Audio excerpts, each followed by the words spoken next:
പരിശുദ്ധ അമ്മയ്ക്കും ഈശോയ്ക്കും ആദ്യമായി നന്ദി പറയുന്നു. പരിശുദ്ധ അമ്മ ജീവനോടെ പ്രത്യക്ഷപ്പെട്ട ഈ പുണ്യഭൂമിയിൽ വന്ന് സാക്ഷ്യം പറയാനായിട്ട് എന്നെയും എൻ്റെ കുടുംബത്തെയും അമ്മയുടെ പ്രത്യക്ഷീകരണത്തിൻ്റെ സാക്ഷിയായി ഉയർത്തിയതിന് അമ്മയ്ക്കും ഈശോയ്ക്കും ഞാൻ ആദ്യം നന്ദി പറയുന്നു. എൻ്റെ പേര് സിനി. ഞാൻ കാഞ്ഞിരപ്പള്ളി രൂപത കുഴുത്തുളു സെൻറ്റ് സെബാസ്റ്റ്യൻ ചർച്ച് ഇടവാംഗമാണ്. ഞാൻ ആദ്യമായി കൃപാസനത്തെപ്പറ്റി അറിയുന്നത് കൃപാസന പത്രം 2017-18 കാലഘട്ടങ്ങളിൽ എനിക്ക് കിട്ടിയപ്പോഴാണ്.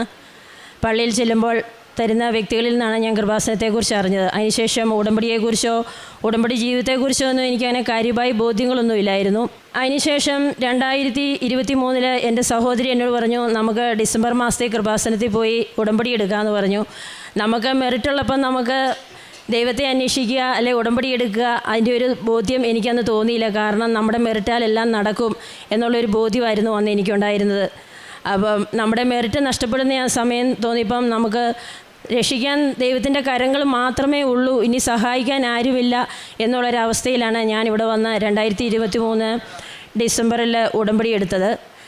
ഞാൻ ഉടമ്പടി എടുക്കാനായിട്ട് വരാനുണ്ടായ കാരണം എന്ന് പറഞ്ഞാൽ എൻ്റെ മോനെ കാനഡയിൽ എബ്രോഡ് പോയപ്പം അവിടെ ചെന്ന് എനിക്ക് മോനെ ജോലി നഷ്ടപ്പെട്ടതിൻ്റെ ബുദ്ധിമുട്ടുകളിലൂടെയാണ് ഞാൻ ഉടമ്പടി എടുത്തത്. അതിപ്പോൾ മോൻ കൂടുതലില്ലാത്തതുകൊണ്ട് എനിക്ക് സാക്ഷ്യം പറയാനായിട്ട് സാധിക്കത്തില്ല. ഞാൻ മോനെ കൊണ്ട് വന്ന് സാക്ഷ്യപ്പെടുത്തുന്നതാണ്. എനിക്ക് ഉടമ്പടിയിലൂടെ എനിക്ക് ഉണ്ടായ 2 പ്രാവശ്യം ഞാൻ ഉടമ്പടിയിൽ സാക്ഷ്യം പറയാനായിട്ട് ഇവിടെ വന്നതാണ്. അപ്പോൾ കൂട്ടത്തിൽ ആളില്ലാത്തതുകൊണ്ട് എനിക്ക് സാക്ഷ്യം പറയാൻ പറ്റിയില്ല. രണ്ടാമത് ഞാൻ വളരെയേറെ വിഷമത്തോടെ ഇവിടുന്ന് ഞാൻ പോയി. എനിക്ക് സാക്ഷ്യം പറയാൻ പറ്റിയില്ലല്ലോ എന്നുള്ളൊരു വിഷമം എപ്പോഴും എൻ്റെ മനസ്സിൽ കിടന്നു. എഴുതി കൊടുത്തിട്ട് പോയി. വീണ്ടും ഞാനിവിടെ ഒരു സ്വപ്നം കാണുകയാണ്. ഞാനിവിടെ നിന്ന് സാക്ഷ്യം പറയുന്നത് ഞാൻ തന്നെ താഴെ നിന്ന് കാണുന്നതായിട്ട്. അതിനുശേഷം വീണ്ടും ഞാൻ ഒരു സിസ്റ്ററിനെ സ്വപ്നം കണ്ടു. അപ്പോൾ സിസ്റ്റർ എന്നോട് ചോദിച്ചു, സാക്ഷി എഴുതി കൊടുത്തപ്പം പറയുന്നില്ലേന്ന്. ഞാൻ പറഞ്ഞു, സിസ്റ്ററെ കൂട്ടത്തിൽ ആളില്ല, അതുകൊണ്ട് എനിക്ക് പറയാൻ പറ്റത്തില്ല. അപ്പോൾ കിട്ടിയ നിയോഗങ്ങൾ പറയാൻ മേലെ എന്നോട് ചോദിച്ചു. അപ്പോൾ ഞാൻ ചോദിച്ചു, സിസ്റ്ററെ എന്നാൽ ഞാൻ ഇന്ന് പറയട്ടെ എന്ന് ചോദിച്ചു. അപ്പോൾ എന്നോട് പറഞ്ഞു, ഇന്ന് പറയണ്ട, ചൊവ്വാഴ്ച പറഞ്ഞാൽ മതി. ചൊവ്വാഴ്ചയാകുമ്പോൾ ആൾത്താരെ കയറുമെന്ന് പറയാം. അന്ന് ആരാധന നടക്കുന്ന ദിവസമാണ്, അപ്പോൾ ആളെമ്പടിയുള്ള ദിവസമാണ്, അന്ന് പറഞ്ഞാൽ മതി. ഇന്ന് അമ്മ ഇവിടെ നിന്നേ പറയാൻ പറ്റത്തുള്ളൂ എന്ന് പറഞ്ഞു. അതെൻ്റെ ജീവിതത്തിലെ വലിയൊരു മിറക്കിളാണ്. ഇന്നിപ്പം എനിക്ക് ചൊവ്വാഴ്ച തന്നെ സാക്ഷ്യം പറയാൻ പറ്റി എന്നുള്ളത്. ഞാൻ എല്ലാ പ്രാവശ്യവും ഇവിടെ ഒന്ന് പോകുമ്പോൾ ഞാൻ വളരെയേറെ സങ്കടത്തോടെ സാക്ഷ്യം പറയാൻ പറ്റിയില്ലല്ലോ എന്നുള്ളൊരു വിഷമത്തോടെ പോയി. കഴിഞ്ഞ പ്രാവശ്യം 7ാമത്തെ പുതുക്കലിൽ ഞാൻ വന്നപ്പോൾ നിയോഗം വെച്ചു, അമ്മ 8ാമത്തെ പുതുക്കലിൽ എനിക്ക് സാക്ഷ്യം പറയാൻ സാധിക്കണമെന്നുള്ളത്. അത് അമ്മ ഇന്ന് എനിക്ക് ഈശോയിലൂടെ സാധിച്ചു തന്നു. അതാണ് എൻ്റെ ഏറ്റവും വലിയ സാക്ഷ്യം.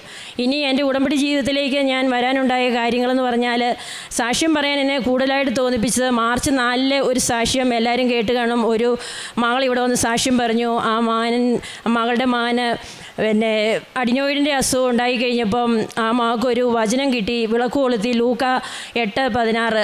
വിളക്ക് കൊളുത്തി ആരും പറയുടെ കീഴിൽ മേളിൽ വെക്കാറില്ല, മറിച്ച് അത് പീഠത്തിന്മേലാണ് വെക്കുന്നത്, എല്ലാവർക്കും പ്രകാശം ലഭിക്കാറില്ല. ഞാനും അന്ന് പ്രാർത്ഥിച്ചു, ഈശോയെ ഞാൻ സാക്ഷ്യം പറയണേൽ നീ എനിക്കൊരു വചനം തരണം, ആ വചനത്തിലൂടെ ഞാൻ സാക്ഷ്യം പറയുള്ളൂ, എന്നെ നീ അത് വെളിപ്പെടുത്തി തരണമെന്ന് ഞാൻ പ്രാർത്ഥിച്ചു. ഞാൻ പിറ്റേ ദിവസം മാർച്ച് 5-ാം തീയതി ഞാൻ വചനം എടുത്ത് വായിച്ചപ്പോൾ എനിക്കും കിട്ടിയത് ഈ വചനമാണ്. ആ വചനത്തിലൂടെ എനിക്ക് ബോധ്യമായി എനിക്കും സാക്ഷ്യം പറയാൻ ഈശോ എന്നെ അനുവദിക്കുമെന്നുള്ളത്. അങ്ങനെ എനിക്കിന്ന് എൻ്റെ സാക്ഷി ഇവിടെ തുടങ്ങാൻ സാധിച്ചു. എനിക്ക് കിട്ടിയ അനുഗ്രഹങ്ങൾ ഞാൻ ആദ്യം പറയുന്നത് എനിക്ക് ഉടമ്പടി വസ്തുക്കളിലൂടെ കിട്ടിയ ഒരനുഭവമാണ്. 2020 എൻ്റെ ഹസ്ബൻഡ് ഇവിടെ വന്ന് ഉടമ്പടി എടുത്തെങ്കിലും അത് പൂർത്തീകരിക്കാൻ സാധിച്ചില്ല. ഞാനത് ഇടയ്ക്കൊക്കെ പ്രാർത്ഥനയും കാര്യങ്ങളും ഒക്കെ ആയിട്ട് പോയി. അപ്പോൾ ഉടമ്പടി തൈലം ഉപയോഗിച്ച് എനിക്കൊരു 15 വർഷത്തോളമായിട്ട് എനിക്ക് ഉപ്പൂറ്റിയുടെ പുകച്ചിലുണ്ടായിരുന്നു. എനിക്ക് 1 മിനിറ്റ് പോലും ഒരിടത്തൊന്നും നിൽക്കാൻ സാധിക്കത്തില്ല. അപ്പോഴത്തേനും ഞാൻ അങ്ങോട്ടും ഇങ്ങോട്ടും കാല് പറിച്ച് ചവിട്ടും, കിടക്കത്തില്ല, എനിക്ക് കാല് നീട്ടിയിരിക്കത്തില്ല. എൻ്റെ എനിക്ക് ഒരു തരത്തിലും ഉപ്പൂറ്റി ടച്ച് ചെയ്യാതെ നമുക്കറിയാമല്ലോ, നമുക്കൊരു സ്ഥലങ്ങളിൽ നിൽക്കാനോ ഇരിക്കാനോ പറ്റത്തില്ല. അത്രയേറെ ഞാൻ കഷ്ടപ്പെടുമായിരുന്നു. എനിക്ക് ഉറക്കമില്ല, ഭയങ്കര ബുദ്ധിമുട്ട്. അപ്പോൾ ഉടമ്പടി തൈലം എടുത്ത് ഞാൻ വിശ്വാസ പ്രമാണം ചൊല്ലി ഞാൻ മാതാവിനോട് പറഞ്ഞു, എൻ്റെ മാതാവേ, എൻ്റെ ഈ ഉപ്പൂറ്റിയുടെ പുകച്ചിൽ എങ്ങനെയെങ്കിലും ഒന്ന് മാറ്റിത്തരണേന്ന് ഞാൻ പ്രാർത്ഥിച്ചു കിടന്നു. എനിക്ക് 2 ദിവസത്തിന് ശേഷമാണ് ഞാൻ ഓർക്കുന്നത് ഇതെന്ത് സംഭവിച്ചു. ഒരു മിറക്കിൾ പോലെ എനിക്ക് നല്ല ഉറക്കമുണ്ട്, എൻ്റെ പുകച്ചിൽ മാറി. അങ്ങനെ ഇപ്പോൾ എനിക്ക് 5 വർഷമായി. പിന്നീട് ആ ബുദ്ധിമുട്ട് ഉണ്ടായിട്ടില്ല. കാരണം ഡോക്ടേഴ്സ് പോലും പറഞ്ഞു, ചേച്ചി ഇത് ഒരു പ്രായം വരെ ഉണ്ടാവും, ഇത് എത്ര മരുന്ന് കഴിച്ചാലും റിപ്പീറ്റ് വരും, അല്ലെ ഉള്ളംകാലിനകത്ത് ഒരു ഇഞ്ചക്ഷൻ എടുക്കാം, എന്നാലും പിന്നീടും വരും എന്ന് പറഞ്ഞു. ഞാൻ അതിനൊന്നും പിന്നെ പോയിട്ടില്ല. അത് മാതാവ് എനിക്ക് ഈശോയിലൂടെ മേടിച്ചു തന്ന വലിയൊരു അനുഗ്രഹമാണ്. രണ്ടാമത്തെ എൻ്റെ ഉടമ്പടി തൈലം വഴി എനിക്ക് കിട്ടിയ അനുഗ്രഹം എന്ന് പറഞ്ഞാൽ എൻ്റെ ഡിസ്കിന് പ്രശ്നം ഉണ്ടായിരുന്നു ലെഫ്റ്റ് സൈഡിൽ. എന്നും എനിക്ക് നടുവെട്ടലും വേദനയുമായിട്ട് 10 വർഷത്തോളമായിട്ട് ഞാൻ ഒരുപാട് ട്രീറ്റ്മെൻറ്റുകൾ ചെയ്താണ്. MRI എടുക്കാൻ പറഞ്ഞെങ്കിൽ ഞാൻ എടുത്തില്ല. എക്സ്റേയും എല്ലാം ചെയ്ത് ഇഞ്ചക്ഷനും മരുന്നുമായിട്ട് കടന്നുപോയി. അപ്പോൾ ഒരു സാക്ഷ്യത്തിലൂടെയാണ് അതെനിക്കത് ബോധ്യം വന്നത്. 32 വർഷമായിട്ട് നടുവിന് വേദനയുള്ള ഒരു ചേട്ടൻ പറഞ്ഞു, ഇവിടെ വന്ന് ഉടമ്പടി എടുത്ത് ഉടമ്പടി തൈലം ഉപയോഗിച്ചപ്പം ചേട്ടൻ്റെ നടുവേദന മാറിയെന്ന്. അങ്ങനെയാണ് ഞാൻ ഓർത്ത്, അമ്മ മാതാവി എനിക്കും നടുവേദനയുണ്ടല്ലോ, എൻ്റെ നടുവിനും തൈലം പറ്റി പ്രാർത്ഥിക്കാമെന്ന് ഓർത്ത് 2 നേരവും ഞാൻ രാവിലത്തെയും വൈകിട്ടത്തെയും പ്രയറിൽ തൈലം പറ്റി പ്രാർത്ഥിച്ച് എൻ്റെ നടുവേദന പരിപൂർണ്ണമായിട്ട് മാറി. എനിക്ക് 1 മിനിറ്റ് പോലും കുനിഞ്ഞു നിന്ന് മിറ്റ പഠിക്കാനോ ഒരു പണി ചെയ്യാനോ ഒരു ജപമാലയുടെ ഒരു രഹസ്യം എനിക്ക് മുഴുവൻ ചെല്ലാൻ നടുവേദനയോട് പറ്റത്തില്ലാത്തൊരു വ്യക്തിയായിരുന്നു. അതിനുശേഷം ഞാനിപ്പോൾ വീട്ടിലെ പ്രാർത്ഥന ഒരു 3/4 മണിക്കൂറോളം മുട്ടയെ കുത്തി നിന്നാണ് ഞാനിപ്പോൾ ഒരു 2 വർഷത്തോളമായിട്ട് ചെയ്യുന്നത്. അതുപോലെ എനിക്ക് എത്ര കുനിഞ്ഞ് വേണേലും നിന്ന് ഇപ്പം മിറ്റ പഠിക്കുന്നതിനോ പണികളോ ചെയ്യാം. 1.5 മണിക്കൂറോളം 1000 ജപമണിമാല ഞങ്ങളുടെ കൂട്ടായ്മയുടെ അടിസ്ഥാനത്തിൽ പള്ളിയിലുണ്ടായിരുന്നു. അത് ഞാൻ 2 പ്രാവശ്യവും പോയി 1.5 മണിക്കൂറോളം നിന്ന് മുട്ടുകുത്തി നിന്ന് കൂടി. എനിക്ക് യാതൊരു നടുവേദനയും ഉണ്ടായിട്ടില്ല. പിന്നീട് എനിക്കുണ്ടായ ഒരു രോഗസൗഖ്യം എന്ന് പറഞ്ഞാൽ എൻ്റെ ഈ വലത് കൈയുടെ 2 വിരലിൻ്റെ ഇടയ്ക്ക് കണ്ടമാനം ഇങ്ങനെ തൊലി പോയി ചീഞ്ഞു വരുന്ന ഒരു അസ്വസ്ഥതയുണ്ടായിരുന്നു. അത് എനിക്ക് തന്നെ പലപ്പോഴും എൻ്റെ കൈ കാണുമ്പോൾ എനിക്ക് തന്നെ ഭക്ഷണം കഴിക്കാൻ പോലും ഒരറപ്പായിട്ടാണ് തോന്നിയത്. ഈ അലക്കൊക്കെ കഴിഞ്ഞ് വരുമ്പോഴത്തേനും വെള്ളമെല്ലാം അവിടെ പറ്റി, സോപ്പും പറ്റി. ഞാനതിന് പ്രത്യേകിച്ച് മരുന്നൊന്നും കഴിച്ചൊന്നുമില്ല. ലോഷനും സോപ്പും ഒക്കെ മാറി മാറി ഉപയോഗിച്ച് നോക്കി, യാതൊരു പ്രയോജനവും ഇല്ലായിരുന്നു. അതും ഉടമ്പടി തൈലത്തിലൂടെ ഞാൻ ഈ രോഗസൗഖ്യങ്ങളൊന്നും നിയോഗത്തി വെച്ച കാര്യങ്ങളല്ല. പിന്നീട് എനിക്ക് കിട്ടിയ രോഗസൗഖ്യം എന്ന് പറഞ്ഞാൽ കോവിഡ് വന്ന ശേഷം എനിക്ക് ഒരു 3 വർഷത്തോളമായിട്ട് അലർജി എന്നെ വല്ലാതെ ബാധിക്കുമായിരുന്നു. കണ്ണി ചൊറിച്ചിൽ, ചെവികടിയ്, അതുപോലെ ഒത്തിരി സൈനസൈറ്റീസ്, ടോൺസിലിറ്റീസ്. ഒരു 3 വർഷമായിട്ട് ഞാൻ വളരെയേറെ കഷ്ടപ്പെട്ട് വളരെയേറെ ബുദ്ധിമുട്ടുന്ന ഒരു അവസ്ഥയായിരുന്നു. ഒത്തിരി ആയുർവേദവും അലോപ്പതിയും എല്ലാം കഴിച്ചിട്ടും യാതൊരു പ്രയോജനം വരാതെ വരുമ്പോൾ എനിക്ക് ഈ അസ്വസ്ഥതകളെല്ലാം ഉണ്ടാകുമ്പോൾ വിശ്വാസ പ്രമാണം ചൊല്ലി ഉടമ്പടി തൈലം പുരട്ടിയാണ് എനിക്ക് ഈ രോഗസൗഖ്യം കിട്ടിയത്. പിന്നീട് എനിക്ക് കിട്ടിയതെന്ന് പറഞ്ഞു കഴിഞ്ഞാൽ ഞങ്ങൾക്ക് ഉണ്ടായിരുന്ന ഒരു കടബാധ്യതയാണ്. കടബാധ്യത എന്ന് പറഞ്ഞാൽ മോനെ വിദേശത്തേക്ക് വിടാൻ വേണ്ടിയിട്ട് ഞങ്ങൾക്ക് ഒരു 23 ലക്ഷം രൂപ കടബാധ്യതയുണ്ടായിരുന്നു. അത് ഞങ്ങൾക്ക് ലോൺ ഉണ്ടായിരുന്നു, ഗോൾഡായിട്ടുണ്ടായിരുന്നു, മറ്റു പല വ്യക്തികളുടെ നിന്ന് മേടിച്ച ഒരു കടബാധ്യതയായിരുന്നു. അത് ഞങ്ങൾക്ക് കൊടുക്കാനായിട്ട് മോനെ ജോലി നഷ്ടപ്പെട്ടവിടെ ഇച്ചിരി ബുദ്ധിമുട്ടൊക്കെ വന്നപ്പോൾ ഞങ്ങൾക്ക് മോനെ അങ്ങോട്ട് പൈസ അയച്ചു കൊടുക്കേണ്ട ഒരു സാഹചര്യം വന്നു. അപ്പം ഞങ്ങളുടെ കടബാധ്യത തീർന്നു പറഞ്ഞാൽ മാതാവിൻ്റെ വലിയൊരു മിറക്കിളാണ്. 10 പൈസ പോലും ഞങ്ങൾക്ക് ഒരാളുടെ നിന്ന് മേടിച്ച് വേറൊരു വ്യക്തിക്ക് കൊടുക്കേണ്ട ഒരു സാഹചര്യം വരാതെ ഞാൻ ഉടമ്പടി വസ്തുവായി ഉപ്പ് പറമ്പി വിതറി. ഞങ്ങളുടെ ഹൈ റേഞ്ചാണ്, അവിടെ ഏലം കൃഷി, കുരുമുളക് കൃഷികളാണ് അവിടുത്തെ മെയിൻ ആദായം. ആ ആദായത്തിൽ ഞങ്ങൾക്ക് മാതാവ് വളരെ അത്ഭുതകരമായിട്ട് ഞങ്ങൾക്ക് ഓരോ പ്രാവശ്യവും 3 ലക്ഷം 5 ലക്ഷം രൂപയൊക്കെ ഓരോ വ്യക്തികൾക്കും ഗോൾഡും എല്ലാം കൊടുക്കാനുള്ളതെല്ലാം ഞാൻ ആ ഉടമ്പടി വസ്തുക്കളിട്ട് പ്രാർത്ഥിച്ചപ്പോൾ അതിലൂടെ ഞങ്ങൾക്ക് നല്ല വിളവുകൾ കിട്ടി. വിളവിന് നല്ല വില കിട്ടി. അതാണ് ഏറ്റവും വലിയ അത്ഭുതം. 9 മാസം കൊണ്ട് ഞങ്ങൾക്ക് ആ കടം വീട്ടാൻ സാധിച്ചെന്നുള്ളതാണ്. ദൈവത്തിനും മാതാവിനും ഞാൻ 1000 നന്ദി പറയുന്നു. കാരണം വെച്ചാൽ 2024 കടുത്ത വേനലിൽ പോലും ഞങ്ങളുടെ പറമ്പിൽ നിന്ന് ഏലക്കായ എടുത്ത് കണ്ടപ്പം ഞങ്ങളുടെ പറമ്പിൽ പണിയാൻ വന്ന ചേച്ചിമാർ പോലും അതിശയിച്ചു പോയി. അവർ പോലും ചോദിച്ചു, ഈ കടുത്ത വേനൽ നിങ്ങളുടെ പറമ്പിൽ നിന്ന് ഇത്രയും കാ കിട്ടിയല്ലോ എന്ന്. അങ്ങനെയാണ് മാതാവ് ഞങ്ങളെ അതിലൂടെ സംരക്ഷിച്ചത്. അതിന് അമ്മയ്ക്കും തിരുക്കുമാരനും ഞാൻ 1000 നന്ദി പറയുന്നു. പിന്നീട് എനിക്കൊരു ഉണ്ടായ രോഗസൗഖ്യം എന്ന് പറഞ്ഞാൽ എനിക്ക് 1 വർഷത്തോളമായിട്ട് ഒരു ആവിയും പരവേശത്തിൻ്റെയും പ്രശ്നം ഉണ്ടായിരുന്നു. അന്നേരം ഞാനിവിടെ ബഹുമാനപ്പെട്ട ജോസഫ് അച്ഛനെ സ്വപ്നം കണ്ടു.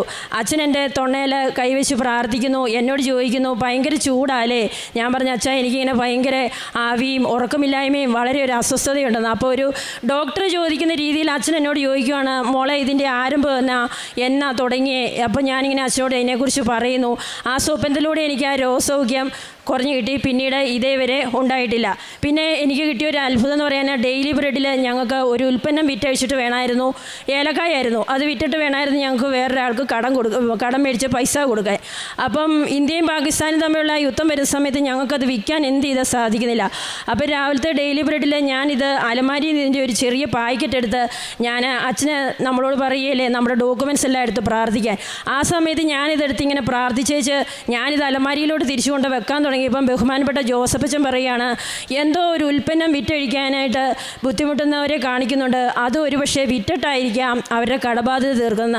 2 ദിവസത്തിനുള്ളിൽ ഞങ്ങൾ ആഗ്രഹിച്ചു കൂടുതൽ വിലയ്ക്ക് ഞങ്ങളുടെ ആ ഉൽപ്പന്നം വിറ്റഴിക്കാൻ സാധിച്ചെന്നുള്ളതാണ് ഞങ്ങളുടെ ഏറ്റവും വലിയ അനുഗ്രഹം. അതുപോലെ 2024 കടുത്ത വേനലിൽ ഞങ്ങളുടെ കുഴക്കണ്ടിലെ വെള്ളം താന്നുപോയി. അപ്പോൾ എല്ലാവരും പറഞ്ഞു മോട്ടറിൻ്റെ കംപ്ലയിൻ്റ് ആയിരിക്കും എന്ന് എടുത്ത് നോക്കിയപ്പോൾ മോട്ടറിൻ്റെ കംപ്ലയിൻ്റ് അല്ല, അപ്പോൾ വേറെ മോട്ടർ ഇടണമെന്ന് പറഞ്ഞു. അപ്പോൾ എല്ലാവരും പറഞ്ഞു മോട്ടർ ഇട്ടാൽ നിങ്ങൾക്ക് വെള്ളം കിട്ടത്തില്ല, കാരണം ഞങ്ങൾക്ക് ഒരു ദിവസം അടിച്ചാൽ തീരെയില്ലാത്ത പോലെ വെള്ളം ഞങ്ങൾക്ക് കുഴക്കണ്ടി കിട്ടുന്നുണ്ട്. ഞങ്ങൾ 2020 കുഴലടിച്ചതാണ്. ആ സമയത്ത് ഞങ്ങൾക്ക് ഉപ്പിട്ട് ഞാൻ പ്രാർത്ഥിച്ച് ഞങ്ങൾക്ക് കിട്ടിയതുമാണ്. ഞാൻ അവിടെ കൊണ്ട് മോട്ടർ പൊക്കിയ സമയത്ത് ഞാൻ വിശുദ്ധ വസ്തുക്കളായ വിശ്വാസ പ്രമാണം ചൊല്ലി ഉപ്പ്, തേന്, തൈലം എല്ലാം കുഴക്കണ്ടിലോട്ട് ഇട്ടു. അവിടെ മാതാവിൻ്റെ കാശ് രൂപം കൊണ്ട് കുഴിച്ചിട്ടു. അപ്പം മോട്ടർ പൊക്കാൻ വന്നവരെല്ലാം പറഞ്ഞു, നിങ്ങൾ 1 ലക്ഷം രൂപ മുടക്കി മോട്ടർ ഇട്ടാൽ നിങ്ങൾക്ക് യാതൊരു പ്രയോജനം ഉണ്ടാകുകയില്ല, നിങ്ങളുടെ വീട്ടാവശ്യത്തിന് മാത്രമേ വെള്ളം കിട്ടുകയുള്ളൂ എന്ന്. ഞാൻ അമ്മ മാതാവിനോട് പറഞ്ഞു, എൻ്റെ അമ്മ മാതാവേ, നീ തന്ന വെള്ളമാണെങ്കിൽ നീ തന്നെ ഞങ്ങൾക്ക് തിരിച്ചു തരണമെന്ന് പറഞ്ഞ് ഞാൻ ഒരു കൈ ഉപ്പ് വാരി ഞാൻ ആ വെള്ളത്തിലോട്ട് ഇട്ടു. ആ വെള്ളത്തിലോട്ട് ഇട്ടപ്പോൾ ഞാൻ വലിയൊരു 5 കിലോ ഭാരമുള്ള ഒരു വസ്തു ചെന്ന് വെള്ളത്തിലോട്ട് വീഴുന്ന ഒരു സൗണ്ടാണ് എനിക്കന്നേരം ബ്ലും എന്നുള്ളൊരു സൗണ്ടാണ് വെള്ളത്തിൽ നിന്ന് കേൾക്കാൻ സാധിച്ചത്. ഞാൻ എൻ്റെ ഹസ്ബൻഡിനോട് പറഞ്ഞു, മാതാവ് നമുക്ക് വെള്ളം തരും, വെള്ളത്തിൻ്റെ വാട്ടർ ലെവൽ തന്നിട്ടേ പോകത്തുള്ളൂ. ഞാനും അന്നേരം ഉടമ്പടിയിലായിരുന്നേലും എനിക്ക് ഇച്ചിരി വിഷമം ഉണ്ടായിരുന്നു. അപ്പം ഞാനിങ്ങനെ മാതാവിനോട് വിഷമിച്ച് പ്രാർത്ഥിച്ചപ്പോൾ എൻ്റെ ചെവിയിൽ ഇങ്ങനെ മാതാവ് പറയണം, നീ ഉടമ്പടിയിലല്ലേ ലൈറ്റ് ക്യാൻഡിൽ പ്രെയർ റിക്വസ്റ്റ് ഇട്ട് പ്രാർത്ഥിക്കാൻ. അപ്പോൾ എനിക്ക് നല്ല ആത്മധൈര്യമായി. അതുപോലെ എനിക്ക് മാതാവിൻ്റെ ഒരു സംരക്ഷണം കിട്ടിയെന്ന് പറയാൻ, ഞാൻ പറമ്പിൽ ഇങ്ങനെ പോയി നിന്ന് കാപ്പിക്കുരു പറിച്ചുകൊണ്ടിരിക്കുകയാണ്. ഞാൻ പറമ്പിലോട്ട് ഇറങ്ങി പോകുമ്പോഴും എൻ്റെ കൊന്തയിൽ എൻ്റെ ലോക്കറ്റും ഉണ്ട്, അതുകൊണ്ട് മാത്രമേ ഞാൻ പോകാറുള്ളൂ. ഉപ്പ് ഞാൻ കയ്യിലെടുക്കും പറമ്പിൽ പോകുമ്പോൾ. അപ്പോൾ പറമ്പിൽ ഇങ്ങനെ പന്നിയെല്ലാം വന്ന് ഇളക്കിയിട്ടേക്കുന്നുണ്ട്. അപ്പോൾ ഞാൻ ഉപ്പിട്ട് പ്രാർത്ഥിച്ചു. ഞാൻ കാപ്പിക്കുരു അവിടെ പറിച്ചുകൊണ്ടിരിക്കുന്ന സമയത്ത് എൻ്റെ മനസ്സിങ്ങനെ എന്നോട് പറയുകയാണ്, താഴോട്ടൊന്നിറങ്ങി നോക്കാൻ. ഞാൻ കുറേ നേരം ഇങ്ങനെ ആലോചിച്ചു, എന്ത് നോക്കാൻ, ഇപ്പോൾ പന്നി വന്ന് ഇളക്കിയിട്ട് പോയാൽ പോട്ടെ, ഇനിയിപ്പോൾ എന്താ നോക്കാനിരിക്കുന്നത്. വീണ്ടും എന്നെ ശല്യപ്പെടുത്തുവാണ്, അവിടെ നിന്ന് താഴോട്ടൊന്ന് നോക്കാം. ഞാനൊരു 10 അടി താഴോട്ട് ഇറങ്ങി നോക്കിയപ്പോൾ ഒരു ചെറിയ കട്ടിങ്ങാണ്, അവിടെ ഒരു വലിയ മരം നിൽപ്പുണ്ട്, അതിന് തായ്വേരെല്ലാം പോയി നിൽക്കുന്ന മരമാണ്. ഞാൻ ഈ ഇടത് കൈ കൊണ്ട് ആ മരത്തെ പിടിച്ച് താഴോട്ട് ഇങ്ങനെ എത്തി നോക്കിയിട്ട് ഞാൻ തന്നെ എന്നോട് പറഞ്ഞു, ഇവിടെ പ്രശ്നമൊന്നുമില്ല, പിന്നെ എന്നാ. അപ്പോഴാണ് ഞാൻ നോക്കുന്നത് ഈ മരം ആടുകയാണ്. ഞാൻ കൈ വിട്ടു, ഈ മരം വന്ന് വീണത് ഞാൻ നിന്ന ആ കാപ്പിയുടെ ചുവട്ടിൽ ആ കാപ്പിക്കുരു, ഒരു ബക്കറ്റ് കാപ്പിക്കുരു ഇരുന്നതിലോട്ട് ഈ മരം വന്നങ്ങ് വീണു.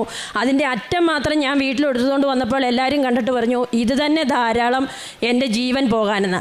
മാതാവ് എന്നെ അവിടെ നിർത്തുകയല്ല, എന്ത് ചെയ്താ, നീ താഴോട്ട് ഇറങ്ങി നോക്കുന്ന എന്നെ ഇങ്ങനെ ശല്യപ്പെടുത്തുക. അപ്പം ഞാൻ ഓർത്തുന്ന വീട്ടിലോട്ട് കയറി പോകുമ്പോൾ നോക്കാമെന്ന് ഓർത്തിരുന്നിട്ട് സമ്മതിക്കുകയില്ല. അപ്പോഴാണ് എനിക്ക് മാതാവിൻ്റെ സംരക്ഷണം. പിറ്റേ ദിവസം ആ മരം അവിടെ കിടക്കുന്നു, ബക്കറ്റെല്ലാം മറിഞ്ഞ് കാപ്പിക്കുരു എല്ലാം മറിഞ്ഞു പോയി. ഞാൻ മാതാവിന് നന്ദി പറഞ്ഞ് കാപ്പിക്കുരുവും പിറകെ വീട്ടിൽ കയറി വന്നു. അപ്പോൾ എൻ്റെ മദറിൽ എന്നോട് ചോദിച്ചു, സീനി എന്നാ ഇത്രയും താമസിച്ചു. അപ്പം ഞാൻ ഈ മരം കാണിച്ച് ഇതുകൊണ്ടോ ഇതിൻ്റെ അറ്റഭാഗമെന്ന്. എല്ലാവർക്കും ഭയങ്കര അതിശയമായിപ്പോയി. പിറ്റേ ദിവസം ഞാൻ ചെല്ലുമ്പോൾ ആ മരം അവിടെ കിടക്കുകയാണ്. അപ്പോൾ ജസ്റ്റ് എനിക്കൊന്ന് ചുമ്മാ മനസ്സിലിങ്ങനെ തോന്നിക്കുകയാണ്, അതിൻ്റെ മരത്തിൻ്റെ ഈ പോള കാലും കൊണ്ടൊന്ന് തൊഴിച്ച് നോക്കാം. ഞാൻ ചുമ്മാ അതങ്ങ് തൊഴിച്ച് നോക്കിയപ്പം അതിൻ്റെ അകത്ത് ഒരു വെള്ളിക്കെട്ടം പാമ്പിരിക്കുകയാണ്. അതും ഞാൻ ആ നിൽക്കുന്ന കാപ്പിയുടെ ചുവട്ടിൽ തന്നെയാണ് ഈ തടി കിടക്കുന്നത്. ഞാൻ ആ പാമ്പിനെ ആദ്യമായിട്ടാണ് എൻ്റെ ജീവിതത്തിൽ ഞാനൊരു പാമ്പിനെ തല്ലിക്കൊല്ലുന്നത്. അങ്ങനെ മാതാവിൻ്റെ വലിയൊരു സംരക്ഷണം കിട്ടി. പിന്നെ എനിക്ക് പറയാനുള്ളതെന്ന് പറഞ്ഞാൽ മാതാവിൻ്റെ ഒരുപാട് സംരക്ഷണങ്ങൾ ഞങ്ങളുടെ കുടുംബത്ത് എന്നും അസുഖങ്ങളും രോഗങ്ങളുമായിരുന്നു. ഈ 2.25 വർഷത്തിനിടയ്ക്ക് ഞങ്ങൾക്ക് ഒരാശുപത്രിയിൽ അഡ്മിറ്റ് ആകേണ്ട കാര്യങ്ങളോ ഒന്നും ഉണ്ടായിട്ടില്ല. എനിക്ക് എൻ്റെ ജീവിതത്തിൽ അമ്മയും ഈശോയും തിരുക്കുമാരിലൂടെ മേടിച്ചു തന്ന എല്ലാ അനുഗ്രഹങ്ങൾക്കും ഞാൻ അമ്മയ്ക്കും ഈശോയ്ക്കും നന്ദി പറയുകയാണ്. ഇതുകൂടാതെ എനിക്കിപ്പോൾ എന്ന് പറഞ്ഞാൽ ഈശോയോടും അമ്മയോടും ഒരുപാട് സ്നേഹമായി. ഞാൻ നേരത്തെ എന്ന് പറഞ്ഞാൽ മാതാവിനോട് പ്രാർത്ഥിക്കും, ജപമാല ചെല്ലും. ഈശോയോട് ഞാൻ അങ്ങനെ ഒത്തിരി അറ്റാച്ച്മെൻറ്റ് ഇല്ലായിരുന്നു. ഇപ്പം ഞാൻ രാവിലെ എഴുന്നേറ്റാൽ ഈശോയ്ക്ക് ഗുഡ് മോർണിംഗ് പറയും, അമ്മയ്ക്ക് ഗുഡ് മോർണിംഗ് പറയും, വൈകിട്ട് ഞാൻ ഗുഡ് നൈറ്റ് പറയും. എന്ത് കാര്യം ഞാൻ ചെയ്യുമ്പോഴും ഈശോയോടും അമ്മയോടും പറയും, ഞാൻ പള്ളിയിൽ പോയാലും അമ്മ ഞാൻ പോവാ, ഈശോയെ ഞാൻ പോവാ, ഞാനിവിടെ വന്നു കേട്ടോ, എൻ്റെ കൂടെ വരണം. ഞാൻ അങ്ങനെ പ്രാർത്ഥിച്ചിട്ട് പള്ളിയിൽ ചെന്നാലും ഞാൻ പറയും, അമ്മ ഈശോയെ ഞാൻ വന്നു കേട്ടോ, എൻ്റെ കൂടെ വരണം. എന്ത് കാര്യത്തിന് ഞാൻ പോയാലും എവിടെ പോയാലും ഞാൻ ഈശോയും അമ്മയോടും പറഞ്ഞിട്ടേ പോകാറുള്ളൂ. അത് എൻ്റെ ജീവിതത്തിലെ ഒരു മറക്കാത്ത അനുഭവങ്ങളാണ് എനിക്ക് ഉടമ്പടിയിലൂടെ കിട്ടിയത്. അതുപോലെ വചനത്തിലൂടെ എന്നോട് ഒരുപാട് പ്രാവശ്യങ്ങൾ ഞാൻ വിഷമിച്ച് വചനം എടുക്കുമ്പോഴെല്ലാം എനിക്ക് ഒരുപാട് വചനങ്ങൾ കിട്ടിയിട്ടുണ്ട്. ആ വചനങ്ങളാണ് എന്നെ ഏറ്റവും ധൈര്യപ്പെടുത്തിയത്. ഇപ്പോൾ എനിക്കതുകൊണ്ട് എൻ്റെ ജീവിതത്തിൽ എന്ത് പ്രശ്നം വന്നാലും എനിക്ക് യാതൊരു പ്രശ്നങ്ങളുമില്ല. കാരണം അമ്മ ഈശോയിൽ നിന്ന് എനിക്ക് എല്ലാം മേടിച്ചു തരുന്നുള്ളത് നല്ല ബോധ്യമുണ്ട്. കാരണം ഉടമ്പടിയിൽ എനിക്ക് ഒത്തിരി ക്രൈസിസ് വന്നു.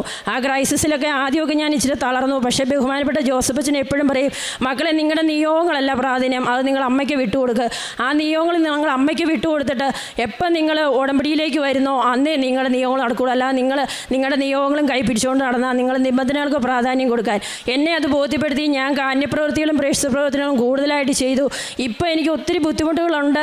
മോൻ്റെ ജോലിയുടെ കാര്യങ്ങളിൽ, വിസയുടെ കാര്യങ്ങളെല്ലാം ഉണ്ട്. പക്ഷേ എന്നാലും ഞാൻ അതനുസരിച്ച് ഞാൻ കാരുണ്യപ്രവൃത്തികൾ കൂടുതൽ ചെയ്തുകൊണ്ടിരിക്കുന്നത്. ഇപ്പോൾ കിട്ടിയാലും കിട്ടിയില്ലെങ്കിലും ഞാൻ എല്ലാ മാസവും കാരുണ്യപ്രവൃത്തികൾ ചെയ്യാനായിട്ട് ചിലപ്പോൾ എല്ലാ ആഴ്ചകളിലും പോവും, ചിലപ്പം ഒരാഴ്ച അല്ല മാസത്തിൽ ഒന്ന്. അതുപോലെ പത്രം എല്ലാ മാസവും ഇവിടുന്ന് ആരെക്കൊണ്ടെങ്കിലും മേടിപ്പിച്ച് ഈ 2.25 വർഷമായി ഞാൻ ഉടമ്പടി എടുത്തിട്ട് ഈ 2.25 വർഷത്തിനിടയ്ക്ക് ഞാൻ ഒരു മാസം മാത്രമേ പത്രം എനിക്ക് ഡിസ്ട്രിബ്യൂട്ട് ചെയ്യാൻ സാധിക്കാതെ വന്നിട്ടുള്ളൂ. ബാക്കി എല്ലാ മാസങ്ങളിലും ഞാൻ പത്രം ഒന്നെങ്കിൽ ഞാൻ ഇവിടെ വരുമ്പം 3 കെട്ട് പത്രം തരുന്നു കൊടുത്ത് 2 കെട്ടും 3 കെട്ടും എക്സ്ട്രാ മേടിച്ച് തമിഴ് പാക്കറ്റാണെങ്കിൽ തമിഴ് പാക്കറ്റ് മേടിച്ച് തമിഴ് മേഖലകളിൽ കൂടി എല്ലാം കൊണ്ട് കൊടുക്കും. അതും പ്രാർത്ഥിച്ചൊരുങ്ങി വിശ്വാസ പ്രമാണം ചൊല്ലി പ്രാർത്ഥിച്ചൊരുങ്ങിയേ കൊണ്ട് കൊടുക്കാറുള്ളൂ. എല്ലാവരോടും കൃപാസനത്തെക്കുറിച്ച് പറയും. പത്രമാണെങ്കിലും ഞാൻ അലക്ഷ്യമായിട്ട് ആർക്കും കൊടുക്കാറില്ല. പത്രം കൊടുക്കുമ്പോഴേ ഞാൻ ചോദിക്കും, നിങ്ങൾ കൃപാസനത്തെക്കുറിച്ച് അറിയാവോ, പത്രം വായിക്കുമോ, ഈ മാസത്തെ കിട്ടിയതാണെങ്കിൽ ഞാൻ അവർക്ക് ഒരിക്കലും കൊടുക്കത്തില്ല. കിട്ടിയതല്ല എന്ന് പറയുകയാണെങ്കിൽ ഞാൻ അവരിൽ നിന്ന് തിരിച്ച് മേടിക്കും, അടുത്തയാക്കി ഞാൻ കൊടുക്കും. അതുപോലെ ഞാൻ അവരോട് ഇതിനെക്കുറിച്ചും ഉടമ്പടിയെക്കുറിച്ചും ഓൺലൈൻ ഉടമ്പടിയെക്കുറിച്ച് തീർത്ഥാടന ഉടമ്പടിയെക്കുറിച്ച് ലൈറ്റ് ക്യാൻഡിൽ പ്രയർ ക്വസ്റ്റിനെക്കുറിച്ച് ഡെയിലി ബ്രെഡ് ധ്യാനം സാക്ഷ്യം എല്ലാം ഞാൻ എല്ലാവരും പറഞ്ഞു കൊടുക്കും. അവർക്കൊക്കെ വേണ്ടിയിട്ട് പ്രാർത്ഥിക്കും. ഓരോ ദിവസവും ഞാൻ പത്രം കൊടുത്തു കഴിഞ്ഞാൽ അവർക്ക് വേണ്ടിയിട്ട് വന്ന് ഞാൻ ജപമാല ചെല്ലും. അവരുടെയൊക്കെ വിശുദ്ധ വസ്തുക്കളൊക്കെ കൊണ്ട് കൊടുക്കും. അങ്ങനെ ഞാൻ എൻ്റെ കാരുണ്യപ്രവൃത്തികളും പ്രേക്ഷിത പ്രവർത്തനങ്ങളും നന്നായി ചെയ്യുന്നുണ്ട്. ഹോസ്പിറ്റലുകളിൽ പോവും, അനാഥാലയങ്ങളിൽ പോവും, പൊതിച്ചോറ് കൊണ്ടുപോകും. വഴിയിലിരിക്കുന്നവർക്കും പാവപ്പെട്ടവർക്കും ഒക്കെ സാമ്പത്തികമായ രീതിയിലും പൊതിച്ചോറായിട്ടും പിന്നെ അനാഥാലയങ്ങളിൽ പോയി അവർക്ക് വേണ്ട ഭക്ഷണ സാധനങ്ങൾ എന്താണോ അത് ഞാൻ മേടിച്ചു കൊടുക്കും. ഞങ്ങൾ നേരത്തെ പലരും കൂടിയും ചോദിക്കും എന്താ വേണ്ടതെന്ന്. അപ്പോൾ ചിലപ്പോൾ സിസ്റ്റേഴ്സ് പറയും അവർക്ക് കമ്പിളിയാണ് വേണ്ടേ. അപ്പോൾ ഞങ്ങൾ പലരും കൂടി കമ്പിളി മേടിച്ചു കൊടുക്കും, ഡ്രസ്സ് മേടിച്ചു കൊടുക്കും. സാമ്പത്തികമാണെങ്കിൽ അങ്ങനെ പ്രായമായ രോഗികളായി കിടക്കുന്ന വീടുകളിലൊക്കെ പോവും. അവർക്ക് തൈലം തൊട്ടി പ്രാർത്ഥിക്കും. അവർക്കും വേണ്ട സാമ്പത്തികമാണെങ്കിൽ അങ്ങനെ ചെയ്യും. അവർക്ക് ഭക്ഷണ സാധനങ്ങളാണെങ്കിൽ അങ്ങനെ പ്രായമായി കിടക്കുന്നവർക്കൊക്കെ ഒരു ഡൈഫ്രമൊക്കെ മേടിക്കാൻ പോലും ബുദ്ധിമുട്ടുന്നവർ കാണും. അവർക്ക് ചിലപ്പം ഡൈഫ്രങ്ങളായിട്ടും ഓട്സായിട്ടും ഭക്ഷണ സാധനങ്ങളായിട്ടും ഒക്കെ മേടിക്കും. പിന്നെ അനാഥാലയങ്ങളിൽ പോയി പ്രായമായന്മാരുള്ളവരടുത്ത് അവരുമായിട്ട് ചിലവഴിച്ച് അവരുമായിട്ട് അവരുടെ കയ്യിലൊക്കെ ഒന്ന് പിടിച്ച് വർത്താനമൊക്കെ പറഞ്ഞ് അവർക്കും വേണ്ട സാധനങ്ങളൊക്കെ മേടിച്ചു കൊടുത്ത് കാശ് രൂപ കൊണ്ട് കൊടുക്കും. അതൊക്കെ അവർക്ക് വലിയൊരു സന്തോഷമാണ്. അതുപോലെ ഒത്തിരി പേരെ ഞാൻ ഉടമ്പടിയിലേക്ക് കൊണ്ടുവന്നിട്ടുണ്ട്. കുറേ പേരൊക്കെ വന്ന് ഉടമ്പടി എടുത്തിട്ടുണ്ട്. പിന്നെ ഡെയിലി ബ്രെഡ് ഞാൻ എല്ലാ ദിവസവും അയച്ചു കൊടുക്കുമ്പോൾ ഒരുപാട് പേര് എന്നോട് പറഞ്ഞു ഇതുപോലെ അനുഗ്രഹമുള്ള ഒരു പ്രാർത്ഥനയില്ല ചേച്ചി, ആ പ്രാർത്ഥന ഇടാൻ ഞങ്ങൾ നോക്കിയിരിക്കുവാന്നുള്ളത്. ഒത്തിരി പേര് ആ പ്രാർത്ഥനയ്ക്ക് വേണ്ടിയിട്ട് രാവിലെ നോക്കിയിരിക്കുന്നവരുണ്ട്. അങ്ങനെ ഞാൻ എൻ്റെ കാരുണ്യപ്രവൃത്തികളും പ്രേക്ഷിത പ്രവർത്തനങ്ങളും എല്ലാം നന്നായി ചെയ്യുന്നുണ്ട്. പിന്നെ എനിക്ക് ജോസഫച്ചനെ 6 വർഷം സ്വപ്നം കാണാനുള്ള ഭാഗ്യം കിട്ടി. ഒരു പ്രാവശ്യം ഞാൻ ആ മോൻ്റെ ജോലി നഷ്ടപ്പെട്ട സമയത്താണ്. അപ്പം അച്ഛൻ എന്നോട് ചോദിക്കുന്നു എന്തിനാ മോളെ എൻ്റെ താടിക്കിട്ട് ഒരു തട്ട് തന്നിട്ട് ചോദിക്കുക എന്തിനാ മോളെ നീ വിഷമിക്കുന്നത്, അവന് ജോലി കിട്ടുകയല്ലേ. പിന്നെ ഇവിടെ വന്ന് അച്ഛൻ എൻ്റെ തലയിൽ കൈവച്ച് പ്രാർത്ഥിക്കുന്നു. പിന്നെ അച്ഛന് പണ്ടൊരു പ്രാവശ്യം പറഞ്ഞു, ഒരു ധ്യാനത്തിൽ പറഞ്ഞു, അച്ഛൻ ഇവിടെ ഇരുന്ന് അച്ഛൻ്റെ പഴയ ഒരു ഇടവകയിലിരുന്ന് പ്രാർത്ഥിച്ചപ്പോൾ ഒരമ്മ വന്ന് അച്ഛൻ്റെ അടുത്ത് മുട്ടുകുത്തി പ്രാർത്ഥിച്ചു. ആ അമ്മയ്ക്ക് വയ്യെന്ന് അച്ഛനോട് വന്ന് അവിടുത്തെ ഇടവക്കാർ പറഞ്ഞു. ഞാൻ പിറ്റേ ദിവസം സ്വപ്നം കാണുകയാണ്, ഞാൻ അച്ഛൻ്റെ അടുത്ത് മുട്ടുകുത്തി പ്രാർത്ഥിക്കുന്നു. അച്ഛൻ നല്ല തൂവെള്ള വസ്ത്രമാണ് ഇട്ടേക്കുന്നത്, നല്ല കറുത്ത കണ്ണട ധരിച്ചേക്കുന്നു. അങ്ങനെ ഞാൻ കാണുകയാണ്. പിന്നെ എനിക്ക് വലിയൊരു ആഗ്രഹമായിരുന്നു, ഞാൻ എപ്പോഴും മാതാവിനോട് പറയുന്നത് ഞങ്ങളുടെ ഇടവയിൽ ജോസഫച്ചനൊന്നും വന്നിരുന്നില്ല. അതിന് അമ്മ എൻ്റെ വീട്ടിൽ കൊണ്ടുവന്നു. ഞാനൊരു ദിവസം സ്വപ്നം കാണുകയാണ്, അച്ഛന് ഈശോ ഞങ്ങളുടെ വീടുകളിൽ പിന്നെ പ്രായമായ രോഗികളെയും കാണാൻ വേണ്ടിയിട്ട് തലയിൽ കൈവച്ച് പ്രാർത്ഥിക്കാൻ വേണ്ടി വന്നതെന്ന് പറഞ്ഞ് അച്ഛൻ പെട്ടെന്ന് വരുന്നു. അപ്പം വീട്ടിൽ വന്നപ്പോൾ അമ്മയില്ല, അമ്മ ആശുപത്രിയിൽ പോയേക്കുമെന്ന് ഞാൻ അച്ഛനോട് പറയുന്നു. അച്ഛൻ എൻ്റെ തലയിൽ കൈവച്ച് പ്രാർത്ഥിച്ചിട്ട് തിരിച്ചു പോകുന്നു. അങ്ങനെ അച്ഛനെ 6 പ്രാവശ്യം സ്വപ്നം കാണാനുള്ള ഒരു ഭാഗ്യം കിട്ടിയിട്ടുണ്ട്. മാതാവിനെ 3 പ്രാവശ്യം സ്വപ്നം കണ്ടു. പിന്നെ ഉടമ്പടി തിരിയിൽ എനിക്ക് ഒരുപാട് അനുഗ്രഹങ്ങൾ ഉണ്ടായിട്ടുണ്ട്. മാതാവ്, കാശുരൂപം, കുരിശ്, ഹാർട്ട്, പ്രാവ്, പിന്നെ മാതാവിൻ്റെ കിരീടം, അങ്ങനെ ഒത്തിരി അനുഗ്രഹങ്ങൾ മഴവിൽ എനിക്ക് കാണാൻ സാധിച്ചിട്ടുണ്ട്. അങ്ങനെ മാതാവ് എനിക്ക് ഒത്തിരി മാതാവിൻ്റെ സാന്നിധ്യമായിട്ടും സുഗന്ധാഭിഷേകമായിട്ടും വചനത്തിലൂടെയും ഈശോനോട് ഒരുപാട് സംസാരിച്ചിട്ടുണ്ട്. എപ്പോഴെന്ത് വിഷമസന്ധി ഉണ്ടായാലും ഞാൻ വചനം എടുക്കുമ്പോൾ അതിന് തക്കതായ വചനങ്ങളാണ് എനിക്ക് എപ്പോഴും ഈശോ എന്നിലൂടെ സംസാരിച്ചുകൊണ്ടിരുന്നത്. അങ്ങനെ എൻ്റെ ആത്മീയ ജീവിതത്തിലും എൻ്റെ എല്ലാ ഉടമ്പടി ജീവിതത്തിലും ഞാൻ ഇപ്പോഴും മുന്നോട്ട് പോവുകയാണ് ചെയ്യുന്നത്. ഇനിയും ഞാൻ മുന്നോട്ട് നിത്യതയെ ലക്ഷ്യമാക്കിയാണ് എൻ്റെ ഉടമ്പടി ജീവിതം. ആത്മീയ ജീവിതത്തിൽ വന്ന മാറ്റങ്ങൾ എന്ന് പറഞ്ഞാൽ കുർബാന ദിവ്യബലിയിൽ എല്ലാ ദിവസവും പങ്കുകൊള്ളും. ഞാൻ നേരത്തെ ദിവ്യബലിയിൽ എല്ലാ ദിവസവും പോകുന്ന വ്യക്തിയല്ലായിരുന്നു. കാരണം 1 കിലോമീറ്റർ നടന്നു പോകണം, മഴയാണ്, തണുപ്പാണ്, പിള്ളേരെ സ്കൂളിൽ വിടണം. ആ കാരണമൊക്കെ പറഞ്ഞ് ശനി ഞായറും അവധി കിട്ടുന്ന ദിവസങ്ങളിൽ പോയിക്കൊണ്ടിരുന്ന ഒരു വ്യക്തിയാണ്. ഞാനിപ്പം എല്ലാ ദിവസവും ഒരു ദിവസം പോലും ആകെ മുടങ്ങുന്ന ദിവസങ്ങൾ എന്ന് പറഞ്ഞാൽ കൃപാസനത്തിലേക്ക് വരുന്ന ഒരു ദിവസം മാത്രമേ ഉള്ളൂ. ബാക്കി എല്ലാ ദിവസവും വിശുദ്ധ ബലിയിൽ പങ്കുകൊള്ളുന്നുണ്ട്. 2 ആഴ്ച കൂടുമ്പോൾ കുമ്പസാരം ഒരിക്കലും മുടക്കാറില്ല. ബൈബിൾ വായന 1/2 മണിക്കൂർ എന്നുള്ള കൂടി 3/4 മണിക്കൂർ, 1 മണിക്കൂർ, 1.5 മണിക്കൂറൊക്കെ ഇരുന്ന് ഞാൻ വായിക്കും. അതുപോലെ അതുപോലെ കാരുണ്യപ്രവർത്തനം പ്രവേശനപ്രവർത്തനം നന്നായി ചെയ്യുന്നുണ്ട്. ഡെയിലി ബ്രെഡ് കൂടുന്നുണ്ട്, സാക്ഷ്യം കേൾക്കുന്നുണ്ട്. അതെല്ലാവർക്കും ഷെയർ ചെയ്യും. ധ്യാനം എല്ലാ ചൊവ്വാഴ്ചയും തന്നെ മുടങ്ങാതെ കൂടും. അതെല്ലാവർക്കും ഷെയർ ചെയ്യാറുണ്ട്. അങ്ങനെ എൻ്റെ ആത്മീയ ജീവിതത്തിൽ എല്ലാ മാറ്റങ്ങളും ഉടമ്പടിയിലൂടെ വന്നു. നിത്യതയെ ലക്ഷ്യമാക്കി മുന്നോട്ട് ജീവിക്കണമെന്നുള്ളതാണ് എൻ്റെ ഇന്നത്തെ ജീവിതം. എനിക്കും എൻ്റെ കുടുംബത്തിനും അമ്മ ഈശോയിൽ നിന്ന് മേടിച്ചു തന്ന എല്ലാ അനുഗ്രഹങ്ങൾക്കും ഞാൻ നന്ദി പറയുന്നു.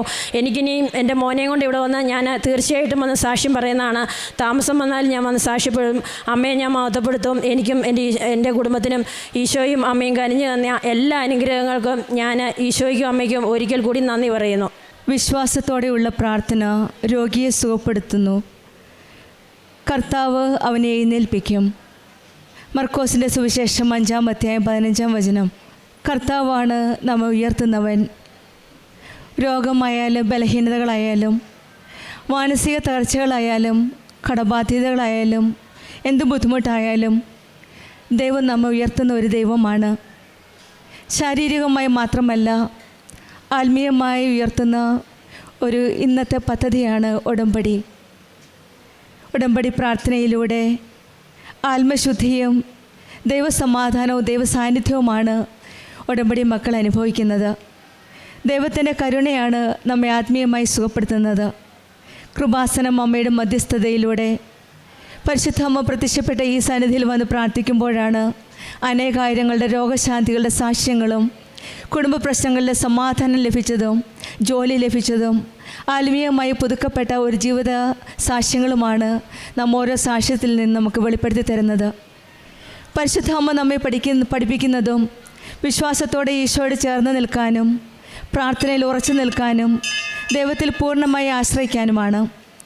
പരിശുദ്ധ അമ്മയാണ് നമ്മെ ഓരോരുത്തരെയും ഈശോയുടെ കൃപയിലേക്ക് നമ്മെ കരം പിടിച്ച് നയിക്കുന്നത്. നമ്മൾ പ്രശ്നത്തിലോ പ്രതിസന്ധിയിലോ ആവാം, പരിശുദ്ധ അമ്മ കൂടിയുള്ളപ്പോൾ നമുക്കൊന്നും ഭയപ്പെടേണ്ട ആവശ്യമില്ല. പരിശുദ്ധ അമ്മയുടെ സാന്നിധ്യം മനസ്സിലാക്കിയതും ഈശോയുടെ അമ്മയുടെ സാന്നിധ്യം കൂടി ഉണ്ടായിരുന്നതുമുള്ള ഒരു വലിയ സാക്ഷ്യമാണ് സിനി റെജി എന്ന സഹോദരി നമ്മളോട് വെളിപ്പെടുത്തി തന്നത്, സാക്ഷ്യപ്പെടുത്തിയത്. ആദ്യമായിട്ട് പത്രം കിട്ടിയപ്പോൾ സാധാരണ മനസ്സിലുള്ള തോന്നുന്നത് പോലെ തന്നെ എനിക്കിപ്പോൾ മെറിറ്റുണ്ട്, എനിക്ക് അതിൻ്റെ ആവശ്യമില്ല എന്നൊരു ഫീലിങ്ങിലായിരുന്നു ഈ മകള് സാക്ഷ്യം തുടങ്ങിയത്. നമ്മൾ ഓരോരുത്തരും അത് നോട്ടീസ് ചെയ്ത് കാണും. എല്ലാ മെറിറ്റുമുണ്ട്, ദൈവത്തിൽ ആശ്രയിക്കേണ്ട ആവശ്യമില്ല എന്ന രീതിയിൽ സ്റ്റാർട്ട് ചെയ്ത ഒരു ഉടമ്പടിയാണ്.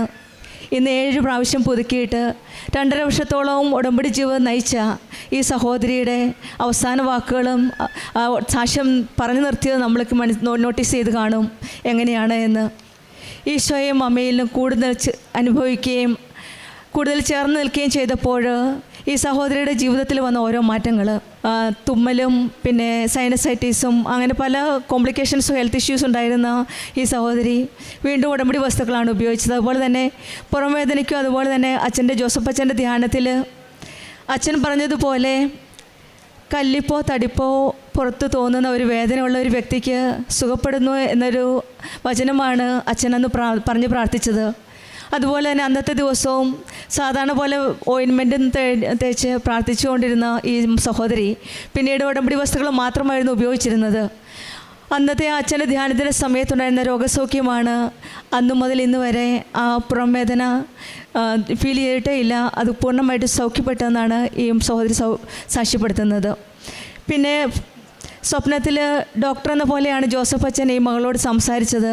അങ്ങനെയാണ് പല രോഗങ്ങളിൽ നിന്നും ഈ മകൾക്ക് സൗഖ്യം ലഭിച്ച് ഈശോയുടെ അമ്മയുടെ സാന്നിധ്യം കൂടുതൽ മനസ്സിലാക്കുകയും ഈശോയുടെ അമ്മയുടെ സാന്നിധ്യം ഈ മകളുടെ കൂടെ ഉടമ്പടി എടുത്ത നാൾ മുതൽ സാന്നിധ്യവും ഓരോ സംസാരത്തിലൂടെയും ഓരോ ഇടപെടലിൽ കൂടെയുമാണ് ഈ സഹോദരിക്ക് മനസ്സിലാക്കാൻ സാധിച്ചത്.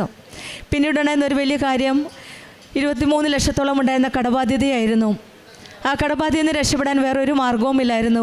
ഇത്രയും വർഷങ്ങൾ ഇവർ കൃഷിപ്പണി ഉണ്ടായിരുന്നു, അതായത് കൃഷിയായത് ഏലക്കായും കുരുമുളകുമായിരുന്നു ഏറ്റവും വലിയ വരുമാനം.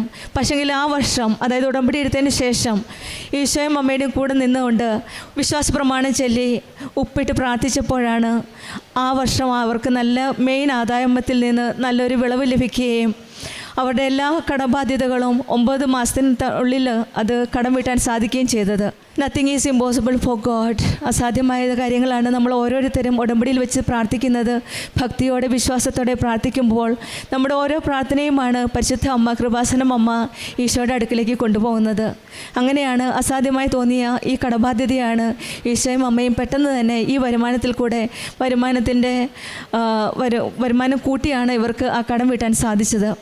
പിന്നീടുണ്ടായിരുന്നത് കുഴൽക്കിണറിൻ്റെ കാര്യമാണ്. വെള്ളം വറ്റിയപ്പോൾ വീണ്ടും അവർ ഉപ്പിട്ട ആ മാത്രയിൽ തന്നെ ആ സമയത്ത് തന്നെയാണ് ഏതോ ഒരു വലിയ കല്ലിടുന്ന പോലെ ഇവർക്ക് ഫീൽ ചെയ്തത്. അതും ഈശോയുടെയും അമ്മയുടെയും ഒരു വലിയ ഇടപെടലാണ്. ഉടമ്പടി വസ്തുക്കൾ ഉപയോഗിച്ച് ഓരോരുത്തരും നമ്മൾ വിശ്വാസത്തോടെ പ്രാർത്ഥന ചൊല്ലി എന്ത് കാര്യം നമ്മൾ ചോദിച്ചാലും ഈശോയും അമ്മയും അത് കനിഞ്ഞു നൽകുമെന്നുള്ള ഒരു വലിയൊരു സാക്ഷ്യമാണ്. പിന്നീട് ഈ മകൾ പറഞ്ഞത്, ഓരോ ദിവസവും നമ്മൾ ഡെയിലി ബ്രെഡ് നമ്മൾ ഓരോരുത്തരും കേൾക്കുന്നുണ്ട്, പ്രാർത്ഥിക്കുന്നുണ്ട്. ഡെയിലി ബ്രെഡിൻ്റെ പ്രാർത്ഥനയുടെ ഇടയിൽ ബഹുമാനപ്പെട്ട ജോസഫ് അച്ഛൻ നമ്മളോട് പറയാറുണ്ട്, എന്തെങ്കിലും പ്രാർത്ഥിക്കാൻ നിങ്ങൾക്ക് പ്രത്യേക ഇൻറ്റൻഷൻ ഉണ്ടെങ്കിൽ, എന്തെങ്കിലും ഡോക്യുമെൻ്റ് ഉണ്ടെങ്കിൽ അതെടുത്ത് കൊണ്ടുവന്ന് പ്രാർത്ഥിക്കുക എന്നാണ്. അങ്ങനെയാണ് ഈ മകളും അലമാരിയിൽ നിന്ന് തനിക്ക് വേണ്ട ആഗ്രഹം വെച്ച് പ്രാർത്ഥിച്ചപ്പോഴാണ് എന്തൊരു അത്ഭുതം എന്ന പോലെ അച്ഛനും അതുപോലെ തന്നെയാണ് ഉടമ്പടിയിൽ ഈ മകൾ അലമാരിയിൽ നിന്നെടുത്ത് അച്ഛൻ്റെ പ്രാർത്ഥനയ്ക്ക് വേണ്ടിയിട്ട് വെച്ചു. ആ സമയത്ത് തന്നെയാണ് ബഹുമാനപ്പെട്ട ജോസഫ് അച്ഛൻ്റെ ഡെയിലി ബ്രെഡിൽ അച്ഛൻ ഇങ്ങനെ പറയുകയുണ്ടായി, എന്തോ ഒരു അത്ഭുതം കാണിക്കുന്നുണ്ട്, അവർക്ക് കടബാധ്യത ആ സാധനം വിറ്റിട്ടായോളം അവരുടെ കടബാധ്യത മാറ്റാൻ സാധിക്കുന്നുവെന്ന് ജോസഫ് അച്ഛൻ പറഞ്ഞപ്പോൾ ഈ സഹോദരി പൂർണ്ണമായിട്ട് വിശ്വസിക്കുകയാണ് ചെയ്തത്. അത് ഇവരുടെ കടബാധ്യത തീർക്കാനായിട്ട് ആ പാക്കറ്റിലുണ്ടായിരുന്ന ഏലക്കയും കുരുമുളകുമാണ് ഇവരെ സഹായിച്ചതും അവരുടെ ജീവിതത്തിൽ ഒത്തിരി മാറ്റങ്ങൾ സംഭവിച്ചതും ഈശോയിൽ അമ്മയിലുള്ള പൂർണ്ണ വിശ്വാസവും ജോസഫ് അച്ഛനോട് ചേർന്ന് നിന്ന് അച്ഛൻ്റെ പ്രാർത്ഥനയിൽ ചേർന്ന് നിന്നുകൊണ്ട് ഈശോയോടും അമ്മയോടും പൂർണ്ണമായിട്ട് വിശ്വസിച്ചുകൊണ്ട് പ്രാർത്ഥിച്ചപ്പോഴാണ് കൃപാസനം അമ്മയുടെ മധ്യസ്ഥതയിലൂടെ ഇവിടെ ഓരോ കാര്യങ്ങളും ഏറ്റെടുത്ത് നടത്തുന്ന ഒരു ദൈവത്തെയാണ്, സംരക്ഷിക്കുന്ന ഒരു മാതാവിനെയാണ് നമ്മുടെ ഇവിടെ ജീവിതത്തിൽ കാണുന്നത്. അതുപോലെ തന്നെയാണ് മരം വീണപ്പോഴും ആ വീണ മരത്തിൻ്റെ ഇടയിലുണ്ടായിരുന്ന ആ പാമ്പിൻ്റെ ആ ശല്യവും അതിൽ നിന്നുള്ള സംരക്ഷണവും എല്ലാം ഇവിടെ ജീവിതത്തിലുണ്ടായിരുന്നത്. താഴോട്ട് നോക്കുക എന്നുള്ള ഒരു ശബ്ദം, അതായത് ഉടമ്പടി മക്കൾ നമ്മുടെ ജീവിതത്തിൽ എപ്പോഴും ഈശോയുടെ അമ്മയുടെ സാന്നിധ്യമാണ് നമ്മുടെ കൂടെ ഉള്ളത്. നമ്മൾ ഒരിക്കലും കൈവിടാത്ത ഒരു ദൈവമാണ്. ഉടമ്പടി ഒരു കരാർ മാത്രമല്ല, ഒരു ബന്ധമാണ്, ഒരു വിശ്വാസ യാത്രയാണ്. എല്ലാ കാര്യങ്ങളും ദൈവത്തിൻ്റെ കൂടെ നിൽക്കുമ്പോൾ ദൈവം നമ്മുടെ കൂടെ നിന്ന് നമ്മുടെ എല്ലാ ജീവിതത്തിലുള്ള എല്ലാ പ്രശ്നങ്ങളും വേദനകളും എല്ലാ രോഗങ്ങളും എല്ലാം ഈശോയും അമ്മയും അങ്ങ് ഏറ്റെടുക്കുകയാണ്. അങ്ങനെയാണ് ഈ മകൾക്കുള്ള പൂർണ്ണ സംരക്ഷണം ലഭിച്ചത്. പൂവിൻ്റെയും ഹാർട്ടിൻ്റെയും കുരിശിൻ്റെയും രൂപവും പിന്നെ മഴവില്ലും ഇതെല്ലാം പരിശുദ്ധ അമ്മയുടെ സാന്നിധ്യമാണ് ഈ മകളുടെ ജീവിതത്തിൽ നാം കാണാൻ സാധിക്കുന്നത്. സുഗന്ധാഭിഷേകവും അതുപോലെ തന്നെ. വിശ്വസിക്കുന്നവനിൽ ദൈവത്തിൻ്റെ സാന്നിധ്യം ഉള്ളതുകൊണ്ടാണ് ഒന്നും അവരെ ഉപദ്രവിക്കാതെ എപ്പോഴും അവരെ കാത്തു പരിപാലിക്കുന്നത്. നമ്മളുടെ ജീവിതത്തിലും ഈശോയുടെ അമ്മയുടെ സാന്നിധ്യം നമുക്ക് മനസ്സിലാകട്ടെ എന്ന് പ്രാർത്ഥിക്കാം.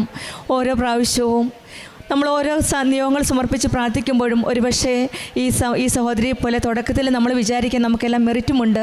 പക്ഷെങ്കിൽ ദൈവത്തിൻ്റെ മുമ്പിൽ നമ്മുടെ മെറിറ്റ് ഒന്നുമല്ല. ദൈവത്തിൻ്റെ കൃപയുണ്ടെങ്കിൽ നമുക്കെല്ലാം ഉണ്ട്. ദൈവകൃപയും ദൈവത്തിൽ ആശ്രയിച്ചുള്ള ഒരു ജീവിതവുമാണ് നമ്മളെ കരം പിടിച്ച് മുന്നോട്ട് നയിക്കുന്നത്. നമ്മുടെ ജീവിതത്തിലും ഉടമ്പടി വിശ്വാസം കൂടുതൽ വിശ്വസ്തയോടെ തീഷ്ണതയോടെ നമുക്ക് മുന്നോട്ട് നയിക്കാം. ഈ മകൾ സാക്ഷ്യപ്പെടുത്തിയത് ഉടമ്പടി പത്രികയും മറ്റുള്ളവർക്ക് കൃപാസനം പത്രം മറ്റുള്ളവർക്ക് ഷെയർ ചെയ്യുന്നതും ഉടമ്പടിയിൽ പറഞ്ഞിരിക്കുന്ന നിബന്ധനകൾ അനുസരിച്ച് ജീവിക്കുകയും ചെയ്തപ്പോഴാണ് ഇവിടെ ജീവിതത്തിൽ ഒരു പുതിയ വഴിത്തിരിവ്, പുത്തൻ വഴികൾ ദൈവം തുറന്നു കൊടുക്കുന്നത്. നമ്മുടെ ജീവിതത്തിലും കൂടുതൽ തീഷ്ണതയോടെ ഈശോയെ അമ്മയെ മഹത്വപ്പെടുത്തുവാനും കൃപകൾ ലഭിച്ച അനുഗ്രഹങ്ങൾ മറ്റുള്ളവർക്ക് ഷെയർ ചെയ്യുവാനും നമുക്കും അനുഗ്രഹം ലഭിക്കട്ടെ എന്ന് പ്രാർത്ഥിക്കാം. സിനി റെജിക്കും കുടുംബത്തിന് ലഭിച്ച എല്ലാ അനുഗ്രഹങ്ങൾക്കും നമ്മൾക്ക് കരങ്ങളടിച്ച് ദൈവത്തെ മഹത്വപ്പെടുത്താം. യേശുവേ നന്ദി, യേശുവേ സ്തുതി, ആവേ മരിയ. അത്യപൂർവ ദൈവാനുഭവങ്ങൾ ഇനി നിങ്ങൾക്കും സ്വന്തം. ഈ യൂട്യൂബ് ചാനൽ ഇതുവരെ സബ്സ്ക്രൈബ് ചെയ്തിട്ടില്ലെങ്കിൽ ഇപ്പോൾ തന്നെ സബ്സ്ക്രൈബ് ചെയ്യുക. ഈ വീഡിയോ ഇപ്പോൾ തന്നെ നിങ്ങളുടെ സുഹൃത്തുക്കൾക്ക് ഷെയർ ചെയ്തുകൊണ്ട് കർത്താവിൻ്റെ പ്രേക്ഷിതരാകുക.